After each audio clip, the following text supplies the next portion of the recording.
자, 오늘 말씀 보도록 하겠습니다. 요한복음 20장 12절부터 우리 보도록 하겠습니다. 14절까지 먼저 교독하고 시작하겠습니다. 흰 옷 입은 두 천사가 예수의 시체 뉘었던 곳에 하나는 머리편에 하나는 발편에 앉았더라. 13절 같이 읽겠습니다. 시작. 천사들이 이르되 여자여 어찌하여 우느냐 이르되 사람들이 내 주님을 옮겨다가 어디에 두었는지 내가 알지 못함이니이다. 13절 제가 읽겠습니다. 14절. 이 말을 하고 뒤를 돌이켜 예수께서 서신 것을 보았으나 예수신 줄 알지 못하더라. 15절 같이 읽을까요? 시작. 예수께서 이러시되 여자여 어찌하여 울며 누구를 찾느냐 하시니 마리아가 그가 동산직인 줄 알고 이르되 주여 당신이 옮겼거든 어디에 두었는지 내게 이르소서 그리하면 내가 가져가리이다. 자, 12절 한번 보십시오. 막달라 마리아는 예수님의 그 무덤을 떠나지 못했어요. 베드로하고 요한이 와서 보고 갔는데도 못 떠나고 있었더니 다시 천사가 나타났습니다. 근데 이번에는 두 천사가 나타났어요. 그래서 시체 누였던 곳에 하나는 머리편에 하나는 발편에 앉았습니다. 두 번째 천사가 나타난 것이죠. 그리고 이제 그녀에게 12절에 13절 한번 볼까요? 한번 따라하겠습니다. 어찌하여 우느냐. 이렇게 그 말하자 또 그녀는 똑같은 말, 베드로와 요한을 찾아가서 했던 말과 똑같은 말을 하고 있습니다. 한번 따라하겠습니다. 사람들이 내 주님을 옮겨다가 어디에 두었는지 내가 알지 못함이니이다. 제일 처음에 천사가 나타났을 때 그가 여기 계시지 아니하고 그가 말씀하시던 대로 살아나셨느니라 와서 그가 누우셨던 것을 보라 이렇게 이야기했고요. 했는데 지금 두 번째 천사가 나타나도 사람들이 내 주님을 옮겨다가 어디에 뒀는지 알지 못합니다. 이렇게 이야기를 하고 있습니다. 자, 그러자 아마도 14절 한번 띄워놓으시고요. 아마도 이 두 천사가 아마 공통적으로 손을 이렇게 마리아한테 이렇게 뒤쪽을 보라는 듯한 제스처를 취한 것 같아요. 그러니까 뒤를 돌아봤겠죠. 뒤를 돌아봤더니 한 분이 서 계셨습니다. 예수님이셨습니다. 근데도 못 알아봤어요. 그리고는 그분께 똑같은 말을 하고 있습니다. 15절 한번 볼까요? 예수님이 다시 물으셨죠. 한번 따라하겠습니다. 여자여 어찌하여 울며 누구를 찾느냐. 근데 마리아는요, 동산직인가 보다. 이렇게 내가 계속 이렇게 울면서 똑같은 말을 했더니 드디어 책임자가 찾아왔구나. 그래가지고요, 또 묻고 있습니다. 주여, 당신이 옮겼거든 어디에 두었는지 내게 이르소서 그리하면 내가 가져가리이다. 뭘 가져가요? 시체를 가져가겠다고 이렇게 이야기를 하고 있습니다.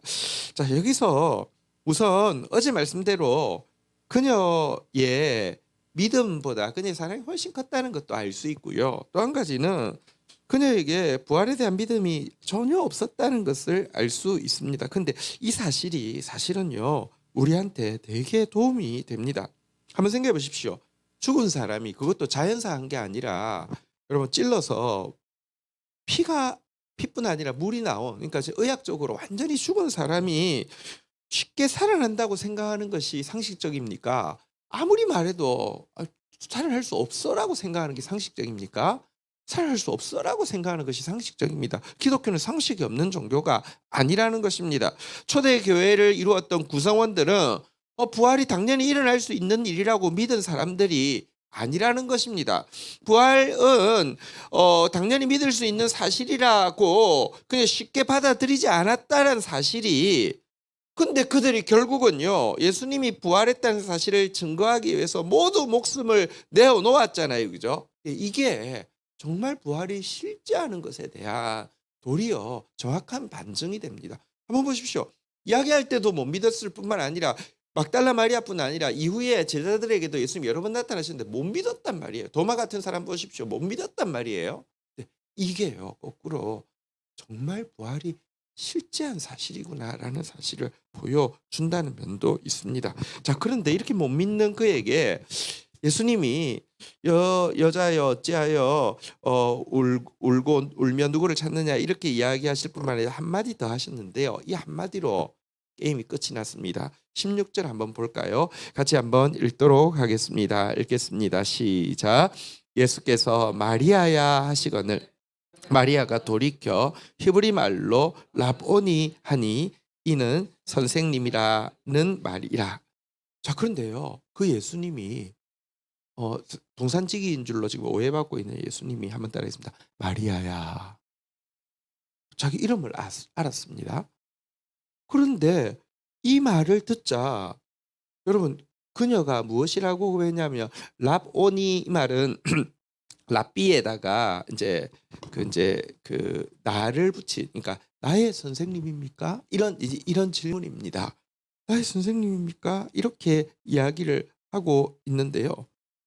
마리아야 내 이름 아시는 주님 앞에서 그제서야 내 이름 부르는 저분의 음성이 예수님의 음성인지 깨닫고 나의 선생님 하면서 다시 보게 된 것입니다. 아니 사실은 이제 천사들이 이렇게 그러니까 다 답을 아는 듯이 이렇게 뒤보라고 이렇게 해서 뒤봤어요. 근데 몰랐어요.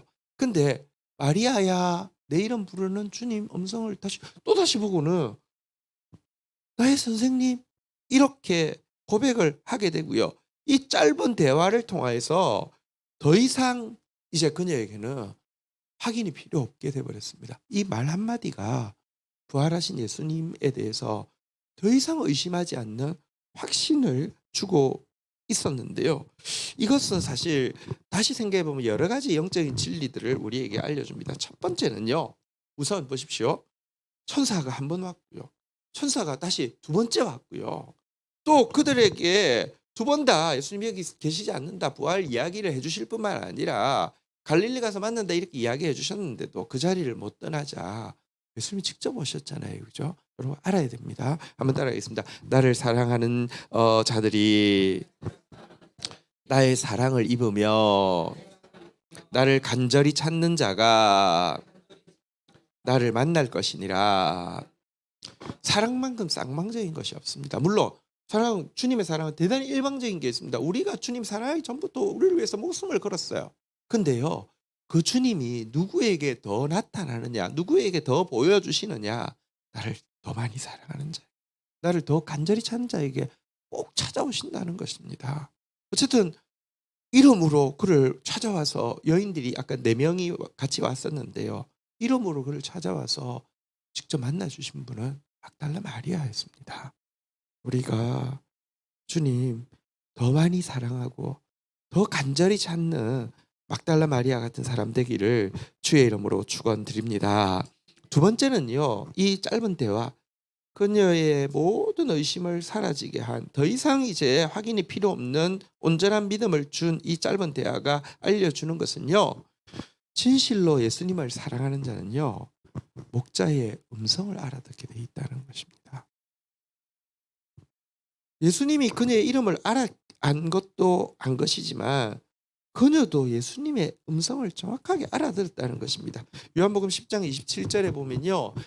예수님과 참된 목자이신 예수님과 우리와의 관계에 대해서 이야기하고 있습니다. 한번 따라하겠습니다. 내 양은 내 음성을 들으며 나는 그들을 알며 그들은 나를 따르느니라. 막달라 마리아는 예수님 음성 알아들었습니다. 예수님은 또 그녀가 누군지 알았습니다. 그리고 그 음성 듣자 예수님 남은 생에 영원토록 예수님 따라가는 자가 되었잖아요. 그래서 주님의 음성을 듣는 거, 알아들을 수 있는 거, 이게 주님 사랑하는 증거다라고 이야기하고 있는 것입니다. 세 번째는요. 이 이야기는 초대교회에 있어서 아까처럼 초대교회는 상식이 없는 교회가 아니었습니다. 예수님 부활한다고 했으니까 당연히 부활했지. 천사가 이야기했으니까 당연히 예수님은 여기 안 계시고 부활하셨지. 아니요. 그런 교회 아니었는데 믿을 수 없는 예수님의 부활을 믿게 된 것이 단지 예수에게 일어났던 단회적인 사건에 대해서 믿는 그 믿음을 뛰어넘는 것임도 알 수 있습니다. 왜냐고 하면 지금 이 대화를 통해서 마리아는요 진짜 부활해 버렸어요. 이 대화를 듣기 전에 마리아와 들은 이후의 마리아는 다른 마리아예요. 완전히 부활해 버렸어요. 다시 말하면 그들에게 있어서 예수 부활 사건은 예수에게만 일어난 단회적인 사건이 아니었다는 것입니다. 여러분, 그 예수님이 그 십자가 지시기 전에 중요한 진리를 이야기하셨죠. 요한복음 11장 25절부터 보면 이렇게 말씀하셨습니다. 우리가 부활절에 제일 많이 쓰는 구절이기도 하죠. 25절 제가 읽고 26절 여러분 읽습니다. 예수께서 이르시되 나는 부활이요 생명이니 나를 믿는 자는 죽어도 살겠고, 26절 읽겠습니다. 시작. 무릇 살아서 나를 믿는 자는 영원히 죽지 아니하리니 이것을 내가 믿느냐. 한번 물어보겠습니다. 이것을 여러분이 믿습니까? 근데 이게 무슨 말인지 사실 한번 되돌아보십시오. 이 말을 제일 처음에 했던 마리아는 베다니 마리아인데 못 믿었어요. 근데 뭐 당연히 막달라 마리아도 못 믿었겠죠. 근데 이후로는 정말 믿게 되었어요. 이게 무슨 말입니까? 보십시오. 나는 부활이요 생명이니 그랬는데요. 요한복음 시작하자마자 25절 한번 띄워놓으시고요. 요한복음은 시작하자마자 예수님을 말씀이라고 이야기했잖아요. 그죠? 태초에 말씀이 계시니라라고 시작했어요. 한번 따라하겠습니다. 말씀은 부활이요 생명이니. 나를 믿는다고 했는데요. 여러분, 말씀을 믿는다고 했는데 말씀을 믿는다는 게 무엇입니까? 믿음은 들음에서 난다고 그랬잖아요. 그죠? 한번 따라하겠습니다. 그리스도의 말씀이 들리는 자는 죽어도 살겠고. 보십시오. 막달라 마리아 거의 죽었어요. 지금 그 제정신이 아니잖아요. 그죠? 시체 어디 있어요? 어디 있어요? 베드로한테 가서 이야기하고, 두 번째 천사한테 이야기하고, 세 번째 예수님한테도 시체 어디 있어요? 나 시체 좀 가져가게 해주세요. 거의 실성한 사람이에요. 죽었어요. 그런데요, 그리스도의 말씀이 들리는 자는 죽어도 살겠고 완전히 살아났어요. 26절 한번 볼까요? 무릇 살아서 나를 믿는 자는 이렇게 이야기했는데요. 여러분, 성경에는요 죽은 믿음도 있고 진짜 살아있는 믿음도 있다고 했는데요. 살아있는 믿음이 무엇이라고 이야기합니까? 말씀을 행하는 자라고 했잖아요. 그죠? 한번 따라하겠습니다. 그리스도의 말씀을 행하는 자는 영원히 죽지 아니하리니 이것을 내가 믿느냐. 그러니까 초대교회가요 부활에 대해서, 예수 부활에 대해서 가지고 있는 믿음을 달리 표현하면요 이런 것입니다. 말씀은 부활이요 생명입니다. 아멘. 말씀이 들리는 자는 죽어도 삽니다. 아멘. 말씀을 행하는 자는 영원히 죽지 아니합니다. 아멘. 한번 따라했습니다. 이것을 내가 믿습니다. 이게 초대교회의 믿음이었습니다. 한번 생각해 보십시오. 진짜 지금도 마찬가지입니다. 그리스도의 말씀이 들리는 자는요 현실은 죽은 것 같고 나 자신은 죽은 것 같고 상황은 죽은 것 같지만 살아난다니까요. 이걸 계속 경험하면서 아 정말 말씀이 부활이고 생명이구나, 나 이건 믿습니다, 이렇게 되는 것이고요. 말씀을 행하는 자는요 지금 아무런 희망이 보이지 않지만 말씀이 들려서 말씀을 행하면요 그 별것 아닌 것 같은데요 그거는 죽지 않고 역사하는 것을 경험하기 때문에 또 말씀을 행할 수 있고 또 말씀을 행할 수 있는 것입니다. 이게 초대교회의 믿음이고 이게 진짜 부활 믿음이라는 것입니다. 또 한 가지는요 초대교회 성도들이 가지고 있는 부활체에 대한, 그러니까 부활한 몸에 대한 믿음도 이 이야기를 통해서 알 수 있습니다. 왜 막달라 마리아가 진짜 처음 봤잖아요. 그죠?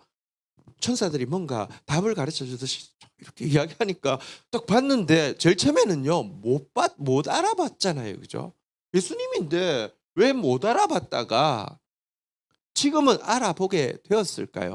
이게요 초대교회 성도들이 부활체에 대해서 가지고 있는 사실은 그 인식을 정확하게 보여줍니다. 우리는 부활을 믿는다고 이야기할 때요 우리 사도신경에서 무엇을 믿는다고 이야기합니까? 한번 따라하겠습니다. 몸이 부활하는 몸의 부활을 믿사오며, 그 몸의 부활, 예수님도 몸으로 부활했다는 것을 믿습니다. 예수님이 몸으로 부활한 걸 부정하면 이단이라고 이야기합니다. 신앙 고백에서도 우리는 몸으로 부활한다고 믿습니다. 계속 고백합니다. 여러분, 영이 부활해서 둥둥 떠다니는 게 천국 아니에요. 몸이 부활해요. 그러면 몸의 부활을 믿기 때문에 우리가 부활을 몸에 대해서 알고 있어야 되는데요. 초대교회는 알고 있었어요. 바울도요 몸의 부활에 대해서 이렇게 가르치고 있어요. 죽은 자들이 어떻게 다시 살아날 수 있느냐라고 불신하는 신자들도 있을 수 있고요. 혹은 믿기는 믿는데 부활한 육체가 어떤 모습을 입느냐라고 궁금해하는 신자들도 많았어요. 이들을 향해서 아주 정확하게 가르치고 있습니다. 부활한 몸과 부활하기 전의 몸을요. 한번 따라하겠습니다. 부활 전의 몸은요. 한번 따라하겠습니다. 씨앗. 부활한 몸은요. 한번 따라하겠습니다. 저기 한번 따라하겠습니다. 꽃, 곡식. 한번 보십시오. 씨앗 하나를 보십시오. 한번 옆 사람은 인사하겠습니다. 당신은 지금은 씨앗입니다. 시작. 여러분 씨앗 중에 너무 이뻐가지고 이 씨앗은 너무 이뻐. 씨앗 보고 막 감동하는 사람이 있으면 씨앗은요 별거 아니에요. 작고 초라해요.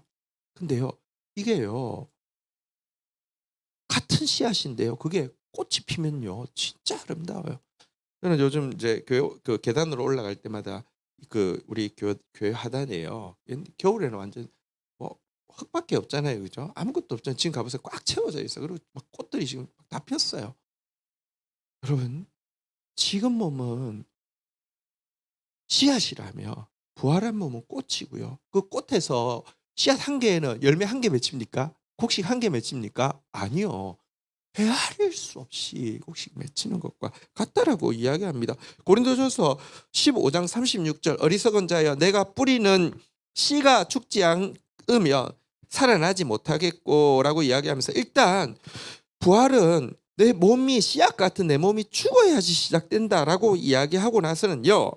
자, 그런데 부활한 몸은요. 씨앗이 아니라 꽃이고 곡식이라고 그랬잖아요. 그죠? 37절부터 한번 볼까요? 교독하겠습니다. 또 내가 뿌리는 것은 장래 형체를 뿌리는 것이 아니요 다만 밀이나 다른 것의 알갱이 뿐이로되 38절 한번 읽도록 하겠습니다. 시작. 하나님이 그 뜻대로 그에게 형체를 주시되 각 종자에게 형체를 주시느니라. 그러니까 여러분 백합이면 백합으로 피어나는 거예요. 근데요 대신에 이 땅에서도요 사람과 사람이 다르게 생겼고요. 강아지라도 같은 강아지가 아니에요. 우리 금동이 다리도 길고요. 잘생겼어요. 이게 약간 푸들들이 많지만 조금 다르다고요. 어쩔 수 없잖아요. 그죠? 그러니까 그런 것처럼 아니 하늘에도 보면요. 해, 달, 별이 있는데 별은 똑같으냐? 아니요. 다 다르게 생긴 것처럼 부활체의 형상도 영광도 또 다를 것이라고 이야기합니다. 39절부터 한번 교독해 볼까요? 육체는 다 같은 육체가 아니니 하나는 사람의 육체요 하나는 짐승의 육체요 하나는 새의 육체요 하나는 물고기의 육체라. 40절 읽어볼까요? 시작. 하늘에 속한 형체도 있고 땅에 속한 형체도 있으나 하늘에 속한 것의 영광이 따로 있고 땅에 속한 것의 영광이 따로 있으니 그 다음 절 41절 한번 읽겠습니다. 시작. 해의 영광이 다르고 달의 영광이 다르며 별의 영광도 다른데 별과 별의 영광도 다르니라. 여러분 기억해야 됩니다. 천국에서 우리의 가치는 평등할 것입니다. 우리는 모두 주님께 사랑받고 있는 하나님의 자녀라는 점에서 평등할 것입니다. 하지만 영광에 있어서는 불공평할 것입니다. 여러분 별들이 다 같은 크기가 아니고요. 밝기도 다 다릅니다. 영광에 있어서는 불공평할 것입니다. 이것을 뭐라고 하냐면요. 공평이라고 합니다. 평등은 똑같은 것이고요. 공평은요. 여러분 보십시오. 키가 이렇게 다른데 줄을 설 때 여기 앞에 이제 이게 이 뭐랄까요? 그 울타리가 있는데 똑같은 크기의 박스를 주면은 그거는 여러분 평등하긴 하죠. 근데 공평한 게 아닙니다. 키가 작은 사람은 박스 줘도 못 보잖아요. 그죠? 천국은 그런 것이 아닙니다. 공평한 곳입니다. 평등한 곳이 아닙니다. 영광이 다르단 말이에요. 그것도 영광이 다른 것이 여러분 너무 중요합니다. 일단은 가치에서 평등하기 때문에 누구도 열등감을 느끼지는 않습니다. 하지만 각자의 소유, 각자의 직분, 각자의 영광이 다른 이 공평함은 다시 말하면 이 공평함은요 사실은 이게 너무 좋은 것입니다. 이런 불평등은 좋은 것입니다. 왜냐고 하면 생각해 보십시오. 우리한테 역할 모델들도 없고 우리한테 우러러 볼 수 있는 사람도 없고 우리한테 존경할 사람도 없고 우리한테 배울 수 있는 멘토도 없다며 그게 평등해서 참 좋아. 니나 내나 똑같아. 행복 유토피아일까? 전혀 그렇지 않습니다. 천국은요. 천국도 여전히 배울 사람이 있고요. 존경할 사람이 있고요. 우러러 볼 사람이 있고요. 역할 모델이 있는 곳이 될 것입니다. 그래서 영광이 다 다를 것입니다. 근데 무엇으로 이 영광이 결정되어지는지도 이야기하고 있습니다. 여러분 보십시오. 성경에는요. 이 부활체를 믿기 때문에 부활체의 영광에 대한 이야기가 다르다는 것입니다. 한번 보시도록 하겠습니다. 42절부터 한번 볼까요?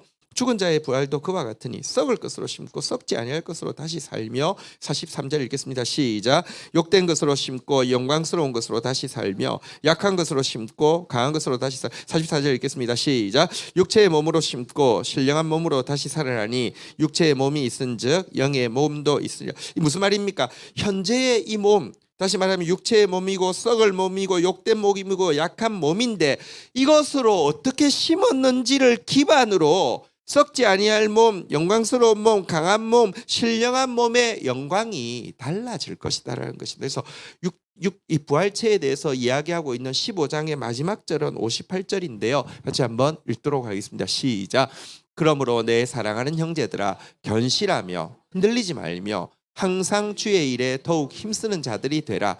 이는 너희 수고가 주 안에서 헛되지 않은 줄 알미라. 여러분 이래도 저래도 뭐 진짜 뜨겁게 주님 사랑해도 그냥 대충 신앙생활도 진짜 믿음이라고 하며 천국 갈 겁니다. 주님께 사랑받을 겁니다. 주님 자녀입니다. 근데 다르다니까요. 지금 더욱 주의 일에 힘쓰는 자들 그 수고 그냥 천국 갈 만큼만 할 걸 내가 미쳤다고 이렇게 그렇지 않습니다. 이것 가지고 서로 경쟁하라는 뜻 아닙니다. 그러나 여러분 보십시오. 막달라 마리아는 떠날 수 없었고요. 떠날 수 없는 그녀에게는요. 주님이 더 사랑을 표현하셨습니다. 그게 하나님의 법칙입니다. 그래서 여러분 이 영광체 보십시오. 근데 다시 이야기하겠습니다. 그러면 예수님이 지금 마르다가 봤는데 예수님 아닌데 다시 보고는 아니어도 예수님이라고 여겨주고 그런 것입니까?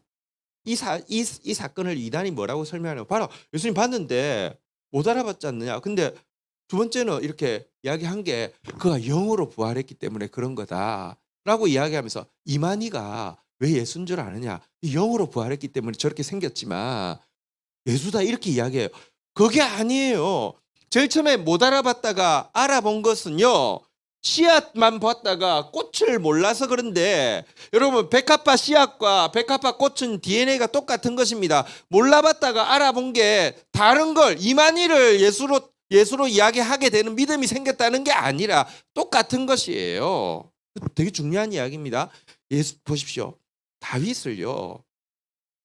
사울이 몰랐어요. 알았어요. 자기 앞에서 악기 치는 사람이었어요. 골리앗이 막 나와서 위협할 때 아무도 나가지 않을 때 다윗이 나와서 저 보내주세요. 그래서 갑옷도 줘보고요. 입어봤는데 너무 커서 벗기도 하고 알았어요. 근데 다윗이 골리앗 딱 죽이고 하니까 사울이 뭐라고 하는지 아세요? 쟤 누구야? 쟤 누구야? 여러분 지금까지 생각했던 그냥 몸좀 중에 하나 철없는 애 중에 하나가 아니라 골리앗 죽이는 그 영광을 보고는 쟤 누구야라고 묻고 넌 모르겠어. 쟤 누구야? 이렇게 이야기합니다. 그렇다고 그 앞에 온 다윗이 아니었어요. 다윗이 맞아요. 우리도 마찬가지입니다. 천국 가면요. 제일 처음에 서로 못 알아볼 거예요. 한번 옆 사람 인사하겠습니다. 누구세요? 근데 나중에 알아볼 거예요. 왜냐고 하면 진짜 같은 사람인데 그 영광이 정말 예수 그리스도께서 이렇게 백합화처럼 피어날 그 영광을 모른다는 것이지 그 같은 사람이라는 거예요. 어쨌든 그렇기 때문에 지금 여러분 막달라 마리아가 예수님의 영광체를 보았고 그렇기 때문에 그 영광의 날을 위해서 더욱 주님 일에, 주님 믿는 일에, 주님 사랑하는 일에, 주님이 사랑하시는 영혼들을 사랑하는 데 더 힘쓰는 사람 되었잖아요. 그죠? 이런 믿음 우리도 가지게 되기를 주의 이름으로 축원드립니다. 17절 한번 보도록 하겠습니다. 같이 읽겠습니다. 시작. 예수께서 이러시되 나를 붙들지 말라. 내가 아직 아버지께로 올라가지 아니하였노라. 너는 내 형제들에게 가서 이러기를 내가 내 아버지 곧 너희 아버지 내 하나님 곧 너희 하나님에게로 올라간다 하라 하시니라. 자, 여기 이제 부활하신 예수님을 알아보고는 막달라 마리아의 첫 반응은 무엇이냐고 하면요. 그녀가 마치 예수님 시몬지의 집에 갔을 때도 발에다가 눈물로 씻기고 머리털로 감기고 그다음에 향유를 발에 부었던 것처럼 병행 본문에 보면 발을 붙잡고 경배하려고 했습니다. 이때 예수님께서요 조금 특이한 말씀을 하셨습니다. 한번 따라하겠습니다. 나를 붙들지 말라. 자, 이렇게 이야기했습니다. 내가 아직 아버지께로 올라가지 아니하노라 하면서 나를 붙들지 말라고 했습니다. 옛날에는 발 이렇게 할 때도 사람들이 오해받는데도 했는데 지금은 단 둘이 있는 자리인데 왜 나를 붙들지 말라라고 이야기했을까요? 사실 여러분 이제 부활하신 예수님과 그녀가 나누는 교제는요. 과거 그가 이제 육체 이렇게 성육신하셔서 육체로 가지고 있을 때 나누던 교제와는 전혀 다른 차원의 교제가 된다는 것을 지금 중요하게 이야기하고 있는 것입니다. 그러니까 여러분 이제 예수님과의 관계가 이제 성령을 통하여서 가지는 관계로 전환이 될 것이고요. 심지어 같은 부활 신앙을 가진 성도들과의 관계에도 이 진리는 적용되어질 것이라고 이야기하면서요. 바울이 이것에 대해서 이 이야기 그러니까 지금 이제 왜 예수님 붙잡지 말라고 한지에 대한 이야기를 우리에게도 부활을 믿는 우리에게도 적용한 내용이 고린도후서 15장 16절 17절에 나오는 내용인데요. 보면요. 한번 같이 읽어볼까요? 시작. 이러므로 우리가 이제부터는 어떤 사람도 육신을 따라 알지 아니하노라. 비록 우리가 그리스도도 육신을 따라 알았으나 이제부터는 그같이 알지 아니하노라라고 하고 나서는 유명한 구절이 나오죠. 읽겠습니다. 시작. 그런즉 누구든지 그리스도 안에 있으면 새로운 피조물이라 이전 것은 지나갔으니 보라 새 것이 되었도다. 우리 한번 옆 사람에게 따라하겠습니다. 당신은 다른 사람입니다. 시작. 무슨 말이냐고 하면요. 바울은 한때 예수님도 자기 인간적인 기준으로 평가했잖아요. 그리고 평가하고 나서는 예수를 박해까지 했잖아요. 그죠? 근데 예수를 이제 알아보게 되었습니다. 그리고 부활하신 예수님을 만났습니다. 그는 육체로는 예수님을 만난 적이 없잖아요. 그죠? 부활하신 예수님을 만났습니다. 그리고 나서는 그 부활을 믿는 형제 자매들에 대해서도 전혀 다른 기준을 가지게 되었습니다. 저들도 예수님처럼 새로운 피조물이 되었다라는 사실을 믿고 알고 상대방을 보게 되었다는 것입니다. 여러분 옆에 있는 사람들은 보통 사람들이 아닙니다. 그리스도를 알므로 말미암아 삶의 목표가 바뀐 것이고요. 하는 일이 바뀐 것이고요. 능력의 근원이 바뀐 것이고요. 가는 목적지도 바뀐 것이고요. 아버지도 바뀐 존재이고요. 안에 성령님이 계신 존재입니다. 그래서요. 함부로 다른 사람을요. 육체를 가지고 학벌을 가지고 외모를 가지고 그러니까 이렇게 인간적으로 딱 보면 우리 견적 나오잖아요. 너 저기 요즘 뭐라고 해요? 아예 너 인프사지 저 모르겠어요. 인프지 이렇게 그 이야기하는 그걸로 평가할 수 없는 존재라는 거예요. 그러니까 우리 성령 안에서 성령을 가진 사람을 성령 안에서 교제하는 것은 다른 교제라는 거예요. 그러니까 여러분 이런 이제 교제가 시작되어진다는 것입니다. 신자는요. 성령을 받은 신자는요. 더 이상 육체로 다른 사람을 판단하지도 자기 육체를 가지고 자기를 자랑하는 사람도 아니라는 것이 지금 예수님께서 지금 마리아에게 새로운 교제에 대해서 이야기하신 것이고요. 마지막으로 17절 읽고 마치도록 하겠습니다. 같이 읽겠습니다. 시작. 예수께서 이러시되 아니 17절 했죠. 그죠? 자, 아니요. 17절 했습니다. 17절이 마지막 절인데요. 밑부분입니다. 한번 따라하겠습니다. 너는 내 형제들에게 가서 이르되 내가 내 아버지 곧 너희 아버지 내 하나님 곧 너희 하나님에게로 올라간다. 이 이야기 너무도 놀랍지 않습니까? 베드로한테 다시 가라고 했습니다. 제자들한테 다시 가라고 했습니다. 한번 따라하겠습니다. 내 아버지 곧 너희 아버지 내 하나님 곧 너희 하나님한테 올라간다라고 이야기하라고 했습니다. 여러분 이제는요. 예수님이 내 아버지가 너희 아버지야. 내 하나님 너희 하나님이야 라고 이야기하면서요.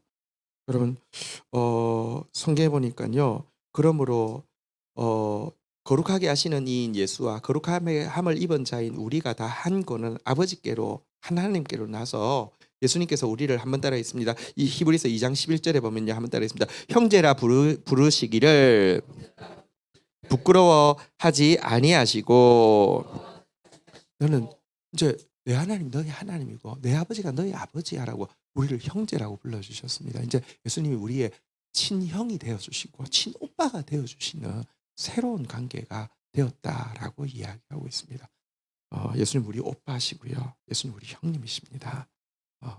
같은 하나님을 하나님이라고 고백하고요.